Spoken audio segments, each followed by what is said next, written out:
চলো আজকে তোমাদেরকে আমাদের দুপুরে কি কি রান্না হয়েছে সেটা দেখাই। এই যে এখানে ঢাকা আছে, আলু ভাজা, আর এখানে আছে ঝিঙে ভাজা, টকের ডাল, জাম দিয়ে করম,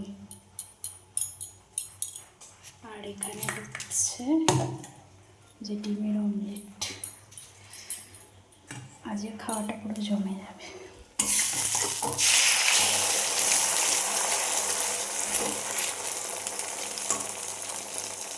ডিমের অমলেট।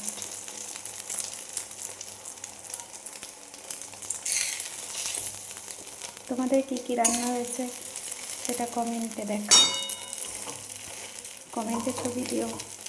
টাটা।